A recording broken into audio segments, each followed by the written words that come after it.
You see my name, you poor people, you have to listen to an Irishman for the first 20 minutes. And I always introduce myself at a European forum like this as being a citizen of the EU and an Irish national, but in that order, which I think is important so that you understand my views regarding our shared identity as Europeans. So my agenda today is as follows. Even after that rather nice introduction to Chairman, I want to give you a little bit of background about myself so that you understand where I get my views, or understand where I'm coming from, as they say in English. I'm also going to deal with some of the basics, and that is my view of what intermediaries are, what they do, and indeed briefly what they are not. I'm going to just then touch upon the EU legislation that directly impacts on insurance intermediaries. And of course then we have the matter of moment, that is the Insurance Distribution Directive, which I know Carol will be discussing in some detail later on, so I'm going to give the last word to Carol. It's appropriate. And then we'll talk a little about EIOPA, which I think is going to be a recurring theme. And here I have rather provocatively in brackets said gold plating, mischief, and red lines. And then I'm going to try to bring it all together with an observation and a conclusion. So that is what faces you for the next 20 minutes. First of all, a little bit of background to what I have been involved in for the last 30 or so years. My life in insurance has been in two parts. Effectively, broker representation. I was the chief executive of the Irish Brokers Association, which for a period of 10 years had state recognition and was self-regulatory. So people have forgotten in the dawn of history that I had a little bit of experience in regulatory matters.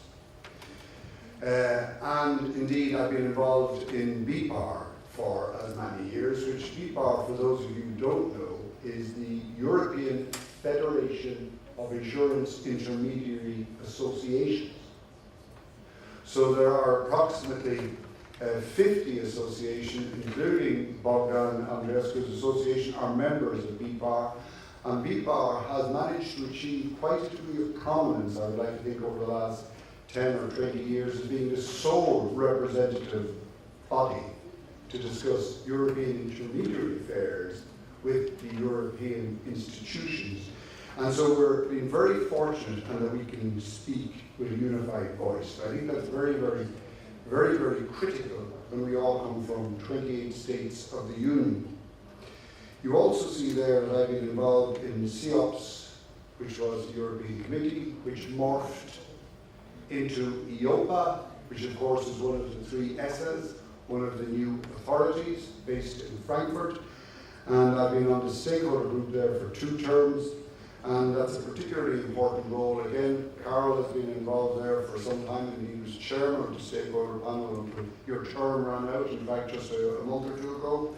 And of course, we also have Alexandra Junkan, who has been there now for, is it 3 or 4 years at this stage? Alexandra, indeed, I had the pleasure of sitting beside Alexandra for much of that period. And I think EIOPA will have a central role in what is going to unfold over the coming years. We have an expression in Ireland, and I'm allowed to say this, my wife is a teacher. We have an expression which says, those who can do, and those who can't teach. Because many people see when I was involved in broker representation, felt I could never be a broker. So I decided I would see if I could prove them wrong. So in the year 2000, I went into broking myself, and I've been at it for the last 16 years in 2 companies, as you can see there in the slide. So I like to think that what I'm talking about now isn't theory, it's reality for me in the business that I run. And I think that's an important perspective. At least I think it's important. So, to move to the first part, which is insurance intermediaries, and to perhaps remind us all, to remind you of how we should view them. As you see from my side, I state the obvious. They range in size from local, national, to multinational. They range in activity. There's a huge spectrum of activity here. Life, pensions, non-life, that's both corporate and consumer type risks, and investments. So there's a large range of activity. Not all of them engage in us, some engage in just parts of those areas. And then there are different types. We don't use these phrases too often. We got rid of them way back in the last century, because it sounds dramatic, when we moved to regulation. We moved away rather from a regulation of nomenclature to regulation by activity, but we are known as brokers, agents, or tied agents. I prefer intermediary. Now, what we are not is we are sometimes compared to other professions. We are not accountants, solicitors, lawyers, etc. We are intermediaries. In various parts of what we do, we act for two parties. So everybody tries to push us into this box of only acting for one party. That's not what intermediaries do. That's not the word that is in our title.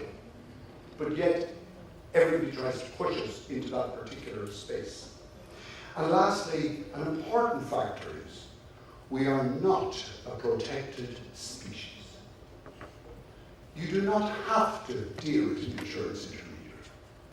People choose to deal with an insurance intermediary. You have to deal with an accountant if you want to get your accounts audited. You have to deal with a lawyer, essentially, if you're going to court. Again, you don't have to deal with me. Believe it or not, some people choose to deal with me. And it's the same for all intermediaries. That is an important differentiating factor. So, moving on to the meat of the matter.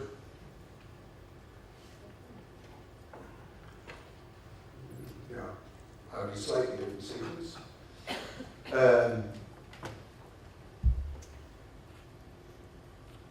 These are the items that are currently directly impacting insurance intermediaries. We have the IMD, and the IMD is still in force, everybody forgets. That's the law that governs me and some of us here today. That is the reality. Which then, of course, morphed into the IDD, which I'll speak about in a moment. Over the last few years, we've the regulation on trips, because for the last few years, we've had that conflict or interaction between what we call EBIPs, insurance-based investment products, and non-insurance-based investment products. And we've got the whole MiFID 1, MiFID 2, which of course is delayed, and we have Solvency 2, and we have the master of Solvency 2 here with us. In terms of direct impact, it's the outsourcing element of that is one of the elements that are most of direct concern to us. But the theme of today is the IDD, and I felt a little bit of background is important in terms of the IDD. We have the IMD, obviously, was passed in 2002, was to be implemented in 2005, but yet was not fully implemented until the Germans were the last to implement the IMD, and that was in 2007. And before the ink was hardly dry on the paper, we were looking at a review. Give me a break.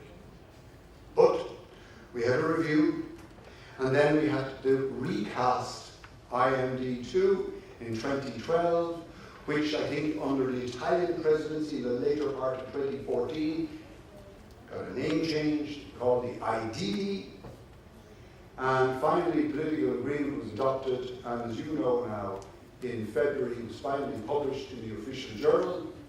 But what that slide does not reveal is what went on during that period, 12, through to its adoption in 2015, and the many changes that it faced between then.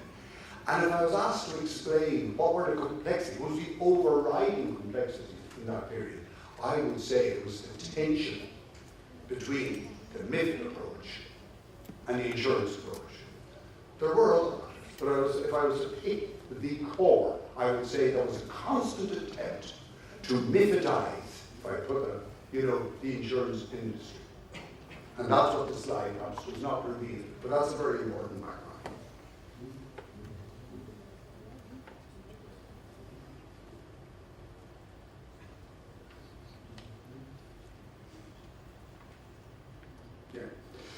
So, what are the next steps? As I said, it was published in February, and it's to enter into force on the 20th day after its publication. That's late February 2018. And between now and that date, we're going to have the delegated acts, the secondary legislation adopted, which will have huge influence on the final shape of it. For somebody like me who have to observe the various strictures. And of course, EIOPA will be closely involved with the Commission and indeed the Parliament in ultimately adopting the secondary legislation. And once again, before the ink is dry on the Delegated Acts, before the thing has been really implemented, we face another review in 2020. But that is the status of what is going to happen, one way or the other. So I thought this was interesting because I've never known a piece of European legislation that never, when it was recast or redeveloped, didn't seem to stretch out a little bit or double in size. And the IND did not disappoint. We went from 24 to 79 recitals, 18 to 46 articles, and 15 EIOPA measures, and of course the famous delegated acts. And in all that environment, even though it's that long and that much more detailed than the original IND, which wasn't a bad piece of legislation, this is minimum harmonisation. God help us if it was maximum harmonisation. This is a minimum harmonisation, so member states can actually take it further.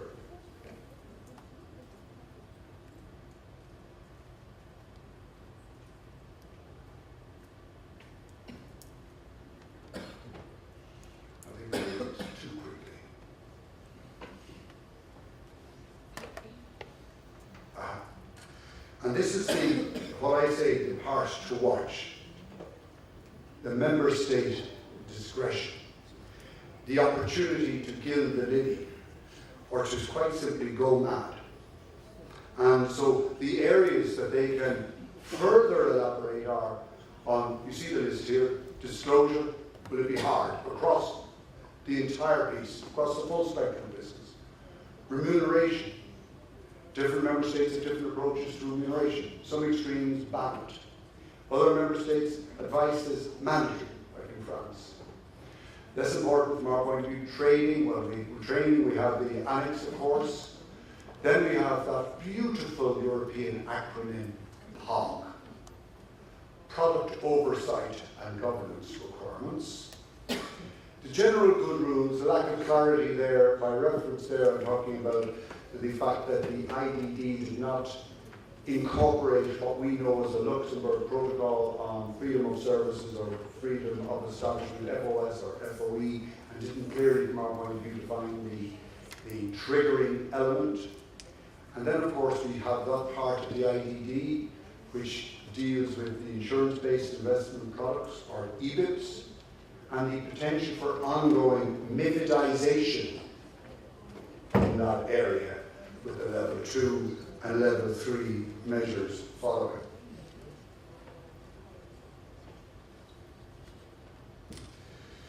So, we have, of course, the delegated acts. I referred earlier on in my piece to EIOPA, and EIOPA is going to be very, very important because the Commission has written to EIOPA for its opinions or its advice in relation to all of these 4 delegated acts. Only the first one there, the one on POG, involves non-life insurance. The other 3 involve insurance-based investment products.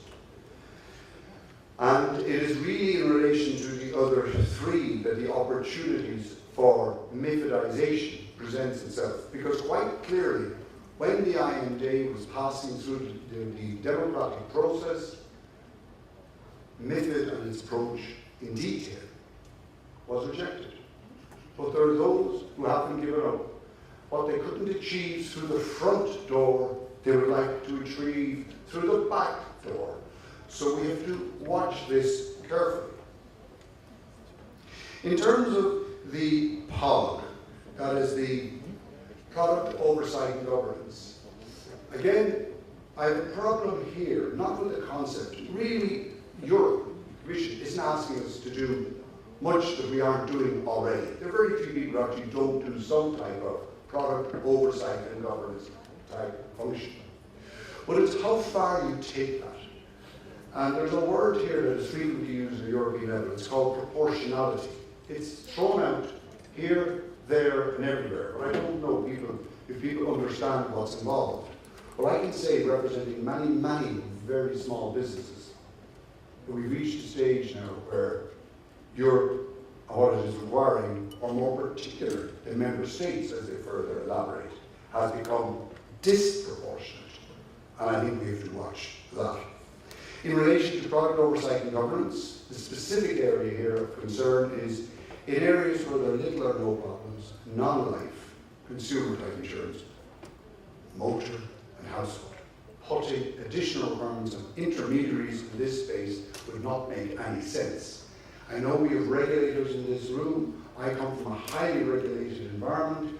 We are regularly visited by our very competent supervisors, but they look for something called evidence-based evidence that you're observing everything. That means a trail, a paper trail or something. Now, POG will create an enormous bureaucracy if that is taken too far. And remember, consumers pay for all of this.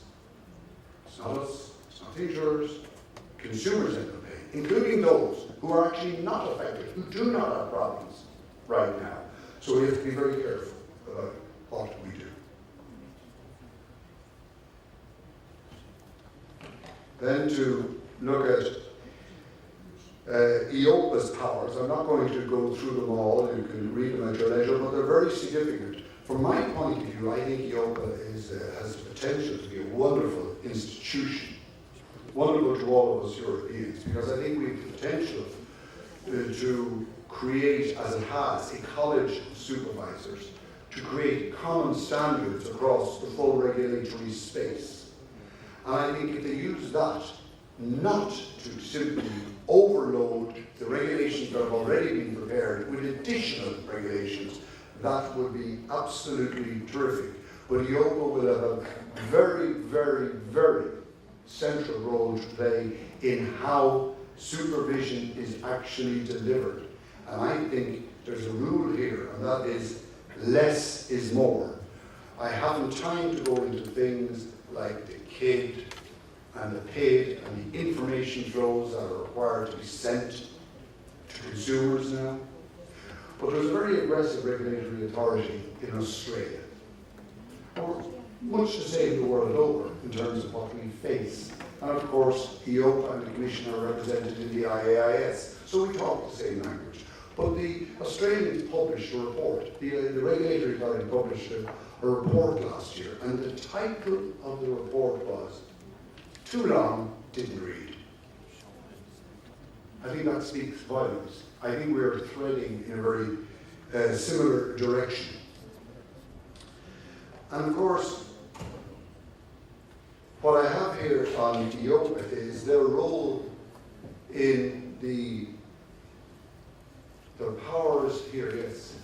In relation to the IDD, EIOPA is going to be central, as you can see that, 4 years after it enters into force, EIOPA has to do a report on how the IDD is working and has to evaluate the market structures to see is it achieving what it set out to achieve. I think, again, that time frame is particularly ambitious. It remains to be seen whether it is achievable or not. So,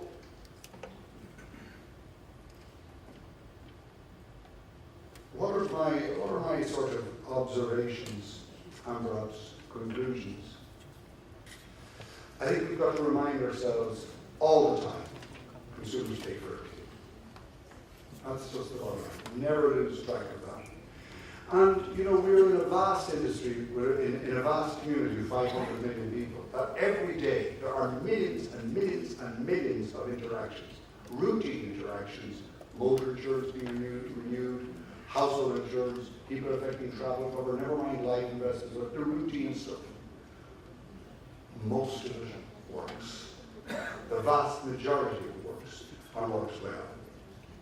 We cannot keep burdening what is working well with stuff to deal with, extra stuff to deal with issues that are really, in some respects, rather peripheral, though they're important to consumers that are actually affected.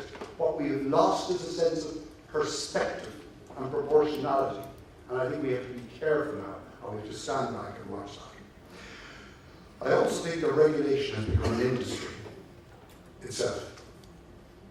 And I think we have to appreciate that it's a very significant cost. And I feel sorry sometimes for regulators because they never get a compliment. They can never get it right in the public mind. And they'll always be blamed when something goes wrong. So it's a very natural thing to be defensive. And being defensive in that environment means you load on more and more defenses. That's not healthy. And I feel the political classes aren't doing us a lot of favours in that area.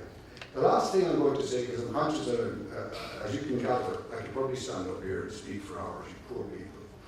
But I wanted to perhaps leave on a positive note and think about the role of intermediaries in a wider sense. I put down Europe needs intermediaries. You might wonder why I would put something so arrogant down there. But I ask you all to perhaps step back and think as Europeans. There are larger issues out there at stake. We know that there's a very significant growth agenda in here in Europe. We know that we've talked about a capital markets union. We know that we're talking about investing in infrastructure. We know we're talking about low returns on investment. We know we're talking about people who aren't putting money away for long-term savings and pensions, etc. But if we want the growth agenda to work, if we want to get the money for our infrastructure, people have to save for the longer term. Now, if we keep denigrating our investment and insurance industry, and we keep talking about regaining consumer confidence, if we keep speaking defensively, how do we expect consumers to have any level of confidence? We're always speaking like the guilty. Most of us do a pretty good job. It's just at the margins that there are issues. So why do we need intermediaries? Well, who's going to persuade people? It's all well and good to advise. Who's going to persuade people to get them over the line to actually take out a pension, take out additional long term? How's that going to happen? And that is part of our function. And again, as I said, if we don't perform it, nobody's there to protect us. So we're not providing service. We have no safety net. We will disappear. And we deserve to disappear. We can only stay relevant if we adapt. And we will adapt. And we will thrive. But again, I like to finish where I started. Our function is as an intermediary. We act between parties. And what's never put in there into what we do is this art of persuading somebody. I can sit in front of somebody and say, here's my advice in relation to your long-term investments, your long-term pension, or whatever else. And I can give them all the papers, whether it's a non-life aid or a kid or whatever the case may be, and explain it to the client. Ultimately, I got to say to them, well, are you going to do it? You just stop talking about it. Put the money in. We've been talking about this for the last 6 months. You're never going to act. Who's going to pay me for that? That is something, that is a useful contribution when you do the work. You do it properly. But I firmly believe that we will, and that we will thrive. I'm sorry about using this as a pulpit, but that is the nature of when I become passionate about matters such as these. So thank you very much for your time, and I will conclude by murdering your language by saying, Motsumesk, or whatever.